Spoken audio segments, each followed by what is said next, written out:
Bom dia, meu povo. Como é que vocês estão?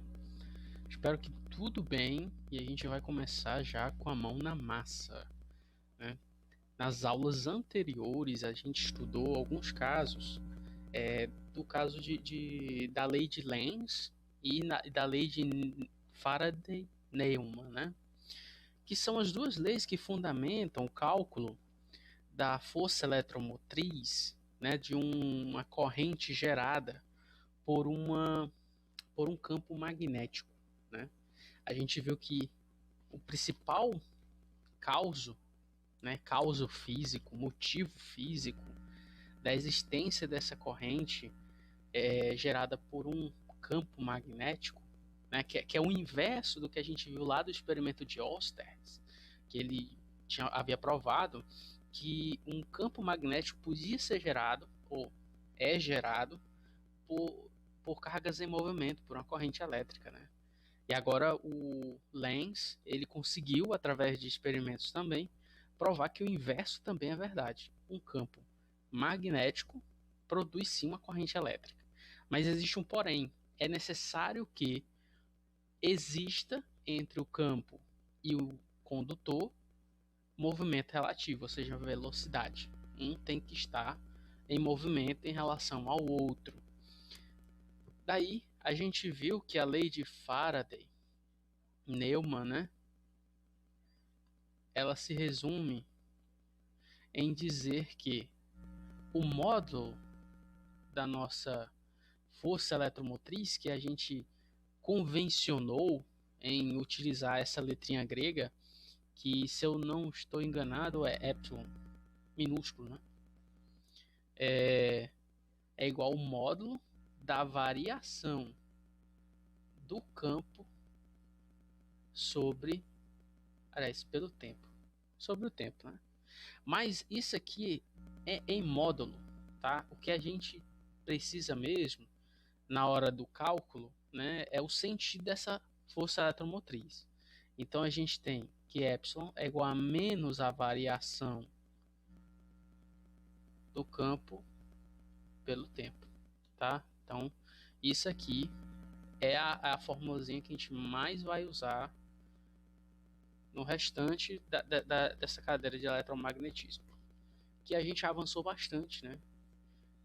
Só avisando, tá vindo a prova, tá vindo a prova. E as listas que eu mando vão valer qualitativo, tá? Vão valer qualitativo, ou seja, vão valer parte da nota. Então façam as listas, me entreguem. Para falar a verdade, poucos alunos têm feito, né? E o que não é ideal. O ideal é que todos tenham uma participação. Ok. A gente é só um adentro. Acho que fala adentro, né? Não, adentro não. Aí não. Eu já ia falar besteira. Mas a gente pode dizer também que essa lei ela é idêntica também para pequenas coisas. Ou seja, quando na física, pessoal, quando a gente escreve as coisas com esse delta maiúsculo, a gente está querendo dizer que são coisas macro. Macro significa coisas grandes, coisas de dimensão, né, palpável por nós. Então, seriam coisas do dia a dia, tá? Então, um campo, por exemplo, gerado por um ímã de geladeira, né? Essa lei se aplica. Essa lei se aplica. Então, seriam coisas que estariam dentro do nosso campo de visão, né? Então, macro é aquilo que está dentro do nosso campo de visão, sem nós necessitarmos de algum instrumento para visualizar. Agora, quando a gente escreve esse Dzinho pequeno aqui, a gente significa ou a gente quer dizer que são para pequenas coisas, tá? São para pequenas coisinhas. Então, tem até um jeito de falar, tanto quanto pequeno eu queira que fique. Então, tipo, você está dizendo que é o tão pequeno quanto eu queira, tá? Então, é esse Dzinho. Isso aqui tem um outro nome. Eu não sei se vocês já ouviram falar. Isso aqui é chamada derivada.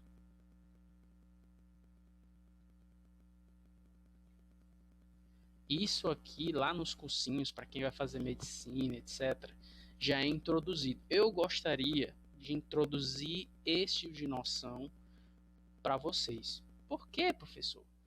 Porque eu penso o seguinte: na sala de vocês, a gente não se conhece pessoalmente, eu espero conhecer vocês pessoalmente no fim dessa pandemia, talvez, eu não sei.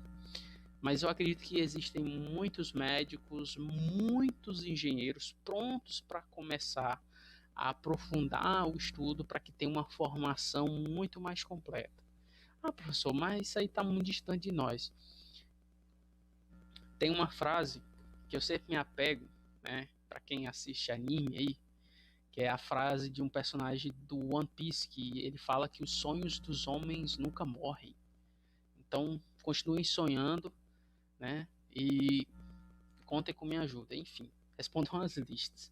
Isso tudo foi para dizer, por favor, respondam as listas. Que vai ter prova, tá? E minha prova é uma prova, ok? Pois é. Então a gente vai estudar hoje, né? Indo para os finalmente, né? A gente vai estudar. A gente vai estudar, não, a gente vai reestudar, tá? Esse caso aqui, ó, condutor retilíneo movendo-se em um campo magnético uniforme. A gente primeiro vai fazer uma dedução da formulazinha que a gente usa para calcular a força eletromotriz para esse caso. E depois, no próximo vídeo, ainda sobre essa temática, a gente vai fazer uma análise, a gente vai fazer uma análise do, do critério, não, melhor falando assim, uma análise energética desse sistema, tá? Porque a gente vai ver isso aqui na visão de conservação de energia, tá? A gente vai estudar isso aqui no sentido de conservação de energia. Ok, então vamos lá, mãos na massa. Então, a primeira coisa que a gente tem é esse condutor aqui, ó, em forma de U, que é esse fio aqui em forma de U, né? Dá para ver que o campo, que são esses xizinhos aqui, ele tá para dentro da página, né? Então, em vez de estar saindo para sua testa, ele está entrando para a página. E esse fio vermelho, que é o segmento CD, seria o nosso fio condutor, tá? A gente tem um sentido da velocidade já dado na questão, certo? E aí a gente sabe a primeira coisa que a gente tem que lembrar, ok? É que a força magnética é igual a QV vetorial B, ok?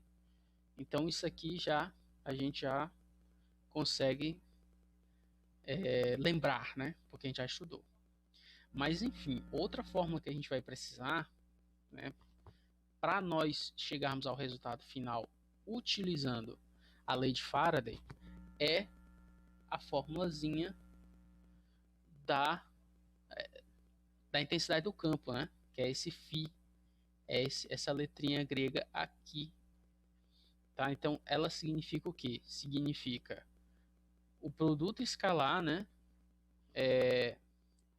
O produto escalar entre o campo e a área.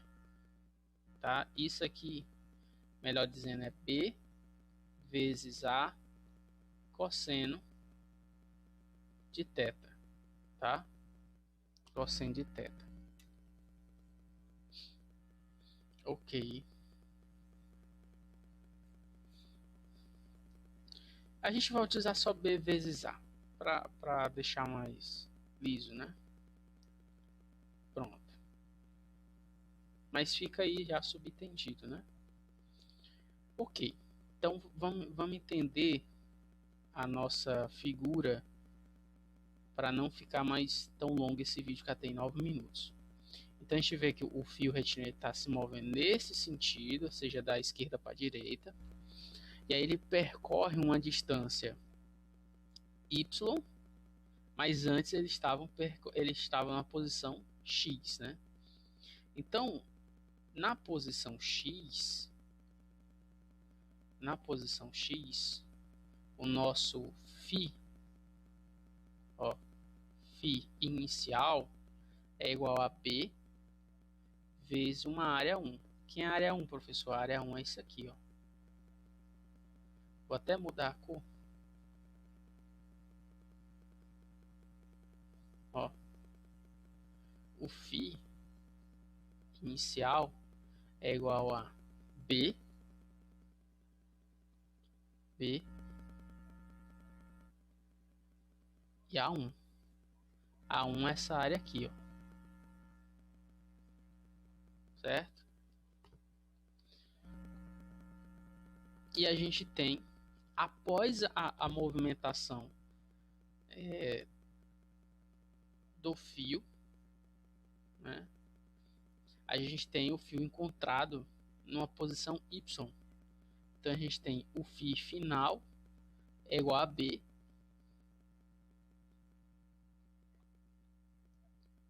vezes a área 2, né? A2. Deixa eu voltar aqui. A2. Certo? Beleza. Então, a gente sabe que essa área aqui, ó, e essa área aqui, opa, não vou botar de amarelo, eles são retângulos, né? E a área do retângulo é base vezes altura, ok? Então, isso aqui vai ser B, L, Y, porque é base vezes a altura. E isso aqui é igual a B, L, X. Mesma coisa, base, altura, tá? Agora a gente pode achar esse cara. Então, meu delta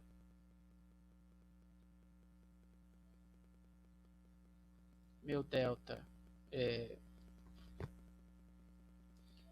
meu delta meu delta φ, né, é igual a B LX, certo? BLX,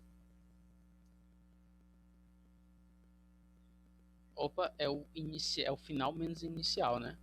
Então é BLY.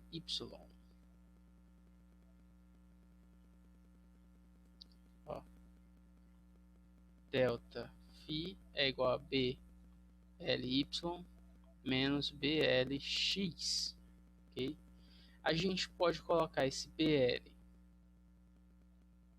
em evidência e aqui fica x, y menos x. Mas se eu observar na figura, o y menos x é igual a quanto? É igual a d, né? Que é esse espacinho aqui, ó. É esse menos esse pedaço, ok? Então, minha variação do fluxo é igual a BLD. Só que esse D nada mais é do que a distância, né? Que é a distância. Então, o que a gente vai fazer? A gente pode levar em consideração que essa velocidade é constante. Essa velocidade aqui é constante. E só por isso, tá, pessoal? A gente não vai considerar a velocidade variando. A gente vai considerar a velocidade constante. Sendo a velocidade constante, né? Quem é a velocidade? A velocidade é igual à distância d sobre delta t, certo?